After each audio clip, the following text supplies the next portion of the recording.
Assalamualaikum warahmatullahi wabarakatuh. Izin memperkenalkan diri, nama saya Daud Prayoga, nomor NPM 2021030420, jurusan Hukum Ekonomi Syariah kelas C semester 2 dengan mata kuliah Metode Studi Islam, dan yang terhormat dosen pengampu Bapak Muslim SHI MHI.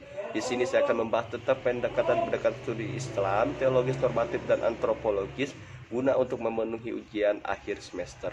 Yang pertama yaitu pendekatan teologis normatif. Pendekatan teologis normatif dalam memahami agama secara harfiah, kerangka ilmu ketuhanan yang bertolak dari suatu keyakinan dari suatu dapat diartikan sebagai upaya memahami agama dengan menggunakan sebagai yang paling benar.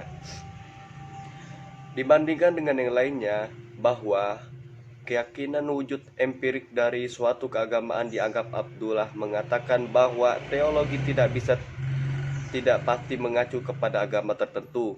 Loyalitas terhadap kelompok sendiri, komitmen dan dedikasi yang tinggi serta penggunaan bahasa yang bersifat subjektif, yakni bahasa sebagai pelaku bukan sebagai pengamat, adalah merupakan ciri yang melekat pada bentuk pemikiran teologis. Karena sifat dasarnya yang partikularistik, maka mudah sekali tidak ditemukan bermacam-macam aliran teologi. Dalam Islam, secara tradisional dapat dijumpai teologi Mu'tazilah, teologi Asy'ariyah, dan Maturidiyah. Dan sebelumnya terdapat pula teologi yang bernama Khawarij dan Murji'ah.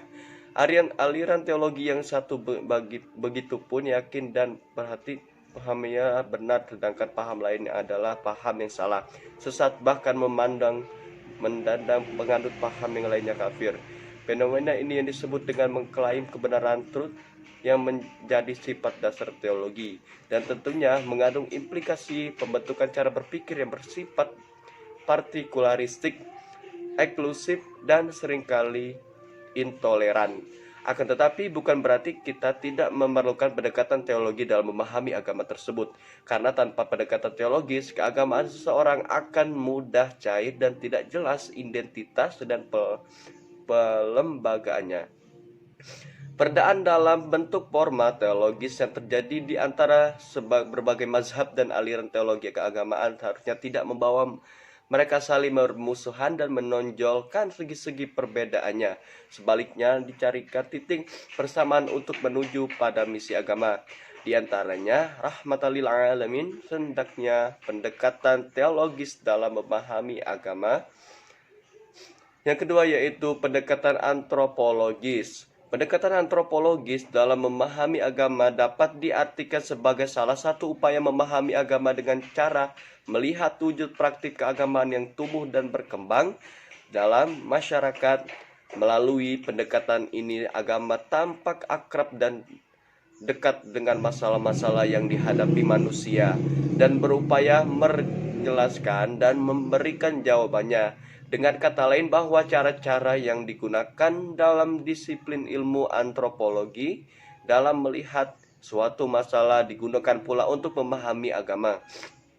Antropologi dalam kaitan ini sebagaimana dikatakan Dawam Raharjo, lebih mengutamakan pengamatan langsung, bahkan sifatnya partisipatif. Dari sini timbul kesimpulan-kesimpulan yang sifatnya induktif yang mengimbangi pendekatan deduktif, sebagaimana digunakan dalam pengamatan sosiologis, penelitian antropologis yang indukatif, yang grounded, yaitu turun ke lapangan tanpa berpijak pada atau setidak-tidaknya dengan upaya membebaskan diri dari lingkungan teori-teori formal yang pada dasarnya sangat abstrak, sebagaimana yang dilakukan di bidang sosiologis dan lebih-lebih ekonomi yang mempergunakan model-model matematis. Banyak juga memberikan sumbangan kepada penelitian historis.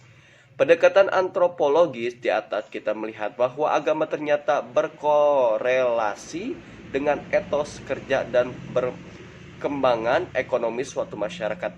Dalam hubungan ini, jika kita ingin mengubah pandangan dari sikap etos kerja seseorang, maka dilakukan dengan cara mengubah pandangan keagamaannya. Melalui pendekatan antropologis seperti ini diperlukan adanya sebab banyak berbagai hal yang dibicarakan agama hanya bisa dijelaskan dengan tuntas melalui pendekatan antropologis. dalam Al-Quran Al-Karim sebagai sumber utama ajaran Islam. Misalnya kita memperoleh informasi tentang kapal Nabi Nuh di Gunung Arafat, kisah Ashabul Kahfi yang dapat bertahan hidup dalam gua lebih dari 300 tahun namanya. Di mana kira-kira bangkai kapal Nabi Nuh itu? Di mana kira-kira gua itu, dan bagaimana pula bisa terjadi hal yang menakjubkan itu? Ataukah hal yang demikian merupakan kisah fiktif? Demikian yang bisa saya sampaikan, kurang lebihnya saya mohon maaf, pada Allah saya mohon ampun. Saya akhiri, billahi taufiq wal hidayah. Wassalamualaikum warahmatullahi wabarakatuh.